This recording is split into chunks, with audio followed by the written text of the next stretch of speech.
Três coisas na Amazônia estão em pleno crescimento: falta de alimentos, doenças e pobreza. Sua combalida agricultura, criminalizada e sem regularização fundiária, não produz alimentos suficientes para atender a população. Na última década, políticas ambientalistas contra o mundo rural e a agropecuária agravaram a situação. A ofensiva eugenista e ambientalista governamental contra os agricultores é intensa no Pará. Cada vez mais, suprimentos de alimentos, sobretudo do Sul, Sudeste e Centro-Oeste, abastecem a região. Tudo a preço elevado, dada a dificuldade de transportar e o custo de distribuir alimentos numa região sem infraestrutura adequada. O povo da Amazônia paga no preço alto um imposto adicional injusto e de natureza ambiental. Quem não pode pagar, a maioria da população, come mal e passa fome. A regularização fundiária, a tão esperada segurança jurídica ao agricultor, não acontece. Ao contrário, suas situações são ilegalizadas por novas medidas administrativas em favor de áreas protegidas e expansão de terras indígenas, sem considerar a história da situação. Pequenos agricultores sem direito à defesa são vitimados por embargos remotos, decretados com erros, sem a possibilidade de individualizar a infração. Sobre esses temas, o pesquisador Evaristo de Miranda conversa com Vinícius Borba, advogado do estado do Pará. Ele tem forte participação em questões do agronegócio e no direito ambiental, especialmente na defesa de produtores rurais da Amazônia. É presidente da APRIA, a Associação dos Produtores Rurais Independentes da Amazônia. Profissionalmente, ele se destaca em demandas envolvendo embargos de regulação ambiental, conflitos fundiários, rastreamento bovino e discussões relacionadas à chamada taxa do agro. Olá, bem-vindos ao Brasil Verde, um programa dedicado à sustentabilidade da agropecuária brasileira. E um exemplo de desafio de sustentabilidade é o caso da agropecuária do Pará. Lá, muitas áreas agrícolas estão se desenvolvendo, a cultura do café, a pecuária, a exportação do gado em pé, a soja, mas ao mesmo tempo tem-se a impressão que o Estado trabalha contra os produtores rurais. É grande a insegurança rural. Nós vivemos uma espécie de política eugenista do ambientalismo com relação aos pequenos agricultores, principalmente, com o caso de extensão de áreas indígenas, de unidades de conservação, de perda de posse das suas terras e também na parte da pecuária, não é? Várias coisas acontecendo com os produtores. Para entender essa realidade, nós vamos convidar, e temos hoje a alegria de ter aqui, o Vinícius Borba. Ele é lá do Pará e eu agradeço muito a sua presença aqui no nosso programa. Bem-vindo, Vinícius. Doutor Evaristo, a todos que nos assistem, uma satisfação estar aqui, principalmente com o senhor, que é uma figura de referência na nossa pecuária, no nosso agro. A gente, não só da Amazônia, mas de todo o Brasil, deve muito aos estudos, à comunicação. O senhor é um porta-voz do agro de verdade. Então, para mim, é motivo de muita honra estar aqui compartilhando esse bate-papo com o senhor. É você que nos honra, Vinícius. Mas antes de entrar nesses desafios, né, que enfrenta a agropecuária do Pará, conta um pouco para nós a sua história, onde você nasceu, como é que você evoluiu para chegar a trabalhar na área que você está hoje, dirigindo aí a APRIA.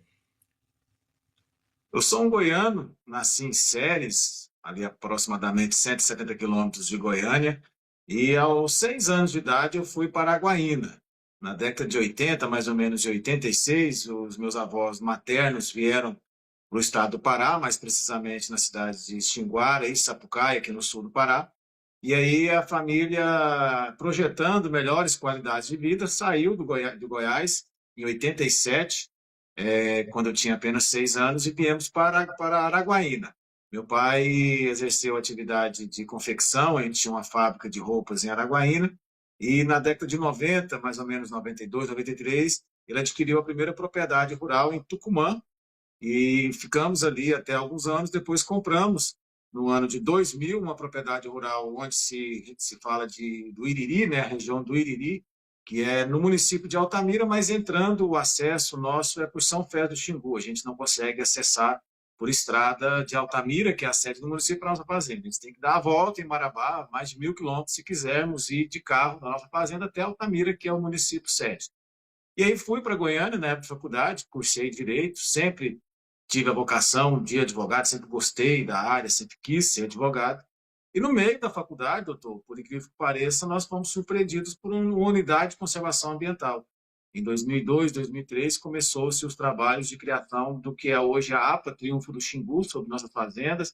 O mosaico da Terra do Meio, né, ao lado, fica a Estação Ecológica da Terra do Meio, que hoje produtores rurais vêm sendo perseguidos, inclusive a gente advoga para aqueles produtores rurais. Então, no meio da faculdade, eu já comecei a conviver em causa própria com esse fantasma que a gente fala, né? Que é essa criação de unidade de conservação ambiental através de estudos, como o próprio presidente do ISA relatou numa audiência pública da CPI das ONGs, que aqueles estudos científicos que foram feitos para mais de 7 milhões dessas unidades de conservação que eu estou falando, inclusive a APA Triunfo do Xingu, foi feito pelo ISA. Então, desde a faculdade, a gente já enfrenta esse desafio de ter que primeiro defender a família, e aí, como a gente é produtor rural hoje também, então, neto e filho e produtor rural, e pai de um pequeno produtor rural, foi inevitável esse caminho de defesa do agro. Começamos aí com o escritório, que já tem mais de 20 anos, mas sempre advogando nessa pauta de defesa do agro, sobretudo na Amazônia. Não uma defesa negacionista. Hoje que nós vamos falar muito aqui, né, doutor? A gente só quer o cumprimento da lei, mas em toda a sua amplitude, em todas as suas instâncias. O que nos deixa triste é que hoje a gente tem uma leitura equivocada e uma aplicação parcial da lei quando se trata da Amazônia. Então, foi inevitável. Essa defesa foi algo muito orgânico, muito fluido, sim, natural, essa migração de Goiás para o Pará, para o agro, depois para o direito do agronegócio, depois para a Ápria. Tudo na minha vida foi sempre muito, quase que sem querer. Acho que no tempo de Deus, e todas as coisas vão acontecendo, e hoje cá estamos, conversando com o nosso ídolo, que sempre foi uma referência. Então, a internet, a vida nos traz essas nuances, essas oportunidades. De outrora, estudar o senhor, hoje está aqui batendo papo com o senhor. Mas olha, Vinícius, é importante para quem tem nos assistindo aí no Brasil, nas cidades, né? Às vezes a mídia apresenta a pessoa como que ela se estivesse invadindo uma área indígena, né? Esses pequenos produtores invadiram a unidade de conservação. Na verdade, eles que foram invadidos por essas áreas, quer dizer, eles estavam de lá há anos, frequentemente assentados pelo próprio governo em projetos do INCRA, etc. Mas como não existe coordenação nisso, e hoje realmente a gente tem uma ação superlativa, né, das ONGs nessa temática, eles acabaram estendendo essas áreas para cima de áreas onde já viviam famílias, né? Agora, o que parece que se agravou muito nos últimos 2, 3 anos é a violência do Estado mesmo contra essas famílias, né? Que tiveram casas destruídas, currais destruídos, tratores incendiados, bois apreendidos, não é? A gente viu verdadeiros dramas humanos acontecendo e uma insensibilidade das autoridades diante dessa situação dos agricultores, de uma enorme insegurança jurídica. Esse é o retrato que a gente tem hoje do que está acontecendo no Pará? Doutor, o senhor abordou com muita sabedoria. A primeira coisa que a gente tem que fazer, não sendo negacionista, lógico que a gente tem que separar o joio do trigo. Lógico que em todas as profissões e áreas nós temos aqueles maus profissionais. Nós temos péssimos jornalistas, péssimos advogados, e temos produtores rurais que não são chamados produtores rurais. Temos criminosos que se travestem de produtores rurais para cometer crimes. Isso existe, mas é a minoria da minoria. O que o brasileiro de bem tem que nos ouvir, entender e se questionar: como chegamos até aqui? Temos que entender que o Brasil, a nossa cultura no Brasil, foi feita através da colonização. Desde 1500, quando os portugueses aqui chegaram, nós tínhamos floresta, indígenas e não indígenas precisando de áreas para progredir. E isso foi feito no Nordeste, depois no Rio de Janeiro, depois no Sul, Sudeste. Foram colonizando ocupando terras públicas, porque em 1500, vamos imaginar, todas as terras eram públicas, vamos dizer assim, porque não tinha título. Então, a terra pública é uma terra que não foi destinada para título. As pessoas foram avançando, antropizando as propriedades, tornando-as produtivas, e depois, ao um certo período de tempo, o Estado vinha e regularizava, e dava o título de propriedade. Para isso servem os departamentos de terras estaduais, o próprio INCRA. Aqui na Amazônia não foi diferente. Na década de 60, 70, nós tivemos um chamamento do governo, na época do integrar para não integrar. Os meus avós, muitas pessoas vieram nesse chamamento. Antigamente, para você que nos assiste, se uma pessoa que recebesse um título do INCRA não provasse para o INCRA em tanto tempo que desmatou pelo menos 50% da área, ele perdia a área. Ele era obrigado a desmatar. Eu presenciei, doutor, bancos oficiais do governo, Banco do Brasil, Banco da Amazônia, indo até a nossa fazenda para emprestar o dinheiro do crédito rural. A gente tinha que provar que tinha desmatamento, que tinha onde colocar aquele boi. Só que em algum momento, a partir de quando começou essas COPs, criou-se um interesse muito grande na questão ambiental na Amazônia. E como tirar aquelas pessoas que já estavam aqui, já ocupando a terra, exercendo a função social? Nós não estamos falando aqui de pessoas ricas, de grandes, não, são pequenos e médios produtores. Primeiro estágio, primeira fase desse processo, não vamos dar o título. Vamos engessar o processo de organização fundiária, porque assim fazendo, a gente deixa essas pessoas vulneráveis e aptas a receberem o título de invasores, grileiros. Não, mas não foi suficiente, porque as pessoas ainda existem lá, elas persistem em ficar mesmo tendo somente a posse. Então vamos começar a criar terras indígenas. Vocês têm que concordar comigo que quando um brasileiro está exercendo a propriedade, a sua função social da terra, e sobre ele recai uma terra indígena, uma unidade de conservação ambiental, aí sim ele passa a ser um criminoso. Então essas narrativas tomam um potencial muito grande. Se você entrar no Google hoje, você vai ver que desmatamento na terra indígena, desmatamento na unidade de conservação ambiental, isso vende muito, isso atrai muito dinheiro para o fundo da Amazônia, que a gente vai falar posteriormente. Mas o que a mídia não fala é o marco temporal. Aqui nós estamos falando de marco temporal de terras indígenas, não. O marco temporal daquela ocupação. Cria-se a terra indígena. Ontem mesmo eu fiz uma audiência de um processo judicial da terra indígena Pitereua, que uma pessoa que foi expulsa, e quando eu falo expulso, doutor, é de chegar na casa e bater na porta a Força Nacional, IBAMA, Exército, e eu presenciei isso em 2023, no caso específico da Pitereua, bater na sua porta ali e falar, 5 minutos você sai. Nós estamos vivendo um processo, e é impressionante o silêncio, né, de todas as entidades que pretensamente defendem os direitos humanos, né? Nesse caso, você vê pouquíssima mobilização. Eu acho que você deu para nós aqui um quadro, né, da história que nós estamos vivendo. Nós vamos fazer, Vinícius, um pequeno intervalo e na segunda parte vamos voltar a tratar dessa temática e aí você pode explicar um pouco o que faz a APRIA, essa associação, quais são os grandes projetos nos quais vocês estão engajados nesse momento pós-COP30. É um minutinho e a gente já volta, tá bem?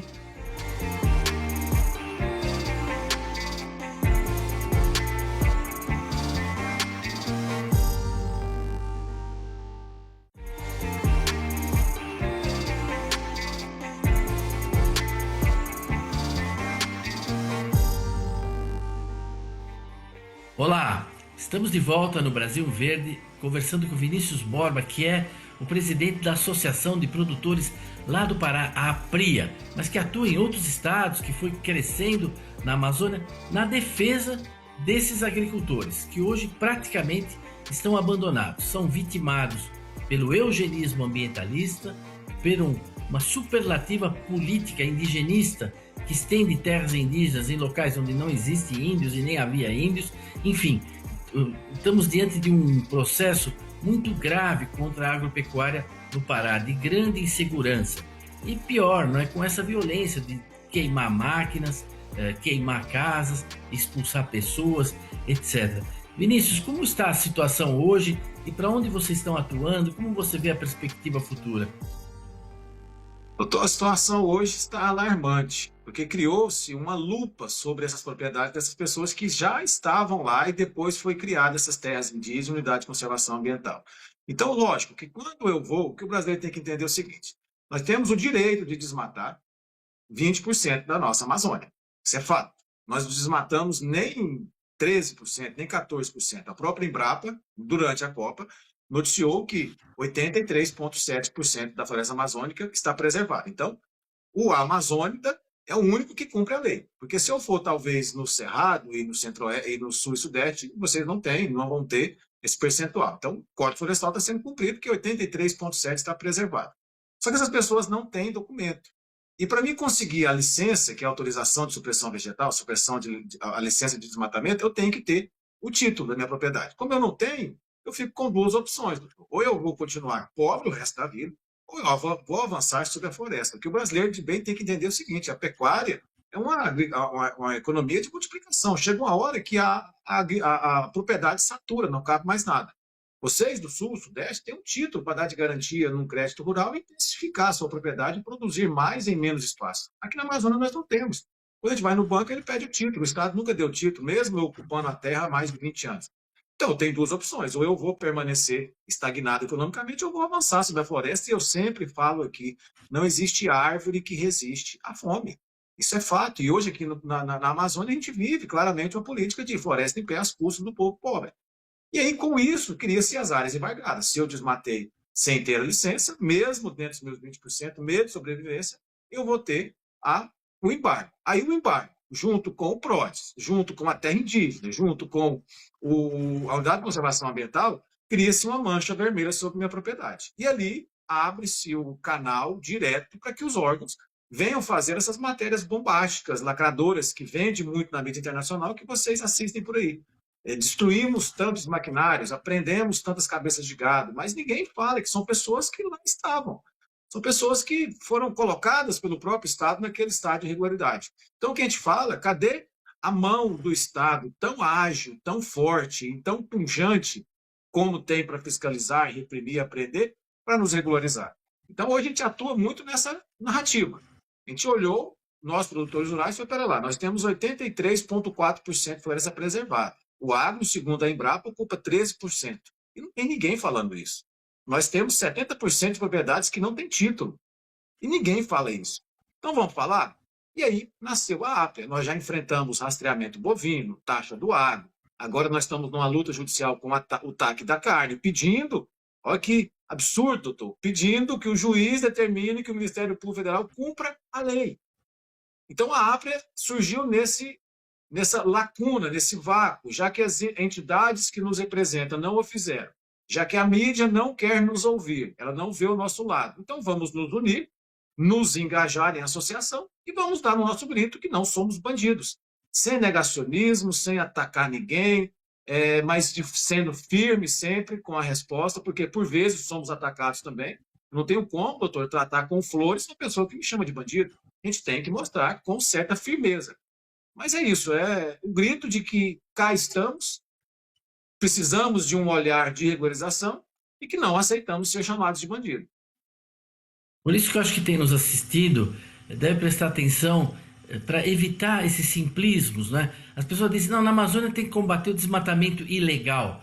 Mas não é só desmatamento legal ou ilegal, é um desmatamento irregular, ele não é ilegal. Ele tem direito de desmatar aquela área. Ele tem direito até de desmatar 20% da propriedade. Agora, se ele não tem título, como é que ele faz para aumentar 1 hectare de mandioca, 2 hectares de mandioca, 2 hectares de milho para alimentar a família? Ele não tem título, como é que ele pede essa licença? Não tem como pedir. E mesmo quando a pessoa tem o título, que eu conheço casos, por exemplo, em Machadinho do Oeste, lá em Rondônia, ele teria que ir lá em Porto Velho, ele teria que fazer uma manobra impossível de ser cumprida pelo pequeno agricultor. E pior, mesmo no caso do Mato Grosso, você tem grandes produtores que têm título, têm tudo direitinho, têm capacidade de ir lá em Cuiabá, dar entrada, solicitar autorização de desmatamento, aí o pessoal não responde. Fica lá, o tempo passa, você não tem resposta. Então hoje o Estado realmente ele abusa, né, e desrespeita o cidadão. Então essa questão da regularização fundiária é a mãe de todas as batalhas. Tem 1 milhão de agricultores na Amazônia. No caso do Pará, os dados mais recentes da Embrapa, eles mostram que o conjunto de áreas protegidas, terra indígena, eliminando todas as sobreposições, hein? Terra indígena, unidades de conservação, mais as áreas que estão preservadas, declaradas no CAR, dá praticamente 75% do estado do Pará. Quer dizer que o estado só dispõe de 25%. E mesmo esse 25%, tem gente achando que é muito, né? Tem gente que achando que é muito. Agora, falando do embargo, talvez rapidamente, quer dizer, hoje, por exemplo, se eu tenho 1.000 hectares, se tiver uma irregularidade em 10 hectares, eles embargavam a minha propriedade inteira. Estão embargando a propriedade inteira por um pequeno problema que aconteceu num lugar, não é? Agora, vocês tiveram uma vitória judicial nisso, não foi? Isso, doutor. Algo que é importante estabelecer são dois artigos, um da Lei 9.605, que é o artigo 50A, e outro do Decreto 6.514, que são como se fosse a Constituição, a Carta Magna do ambientalismo e do direito ambiental. O artigo 50A fala que desmatar sem licença é crime. Parágrafo 1º, é importante você, brasileiro, ouvir isso. Não é crime o desmatamento para subsistência sua e de sua família. Está lá na lei. O artigo 16 e o 108 do decreto 6.514 fala que não pode ser, o artigo 16 fala que não pode ser embargada a área de subsistência. Aí eu lhe pergunto, doutor, quantas vezes o senhor já viu órgãos ambientais como o IBAMA, ao chegar numa propriedade rural, fazer esse crivo, essa peneira? Espera lá, isso aqui é de subsistência ou não? É uma pequena propriedade ou não? Então, essa aqui não sendo, eu não vou multar. Não tem esse entendimento. E aí a gente avança para o artigo 108 do decreto 6.514, que fala que o embargo da propriedade. Então, o que o brasileiro tem que entender? Toda vez que encontra um ilícito ambiental, um desmatamento, o órgão vai embargar aquele buraco lá onde foi feito aquele desmatamento sem licença. Ok.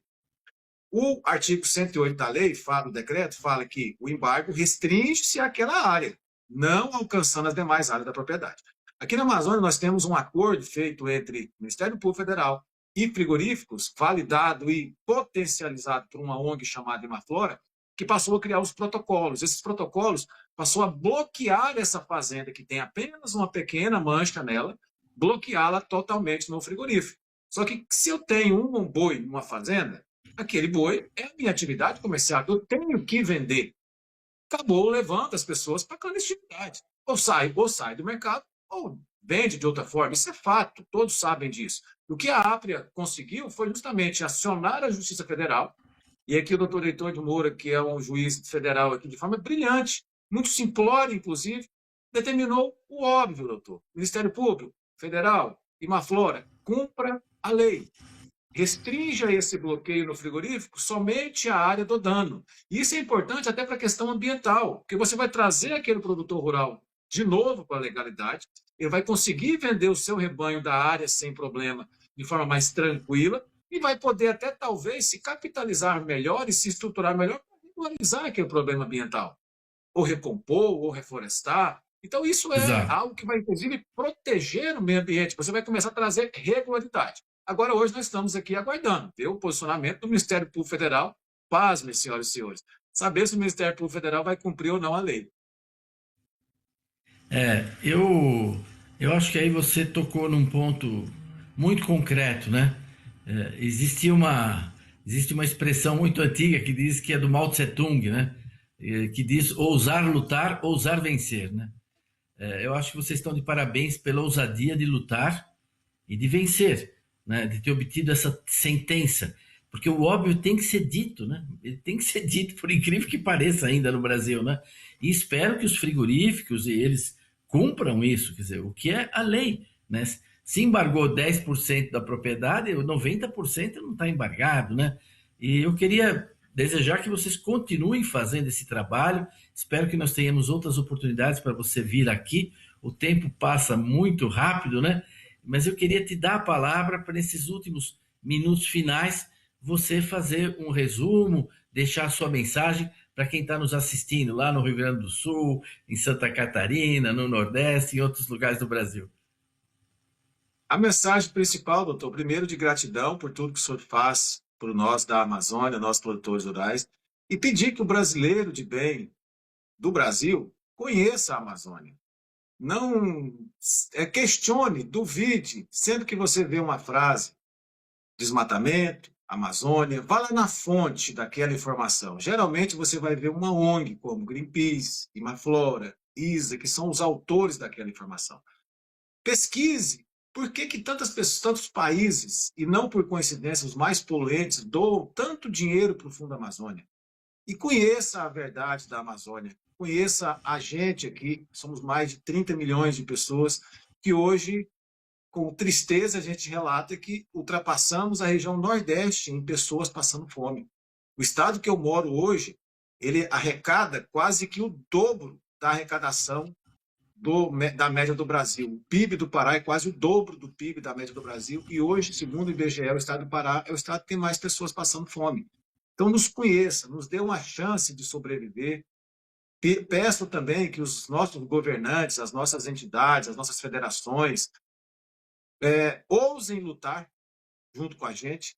Aqui a gente não está querendo, na APRE, a gente não está querendo ocupar espaço de ninguém. Muito pelo contrário, seria muito mais fácil para a gente se a gente tivesse federações, entidades, governantes que fizessem isso por nós. É muito desgastante, é muito penoso para a gente ter que assumir o lugar desses representantes. Então, por isso a gente clama que, primeiro, nos respeitem mais, olhem com mais compaixão para nós amazônicos, separando sempre o joio do trigo. Temos criminosos, sim.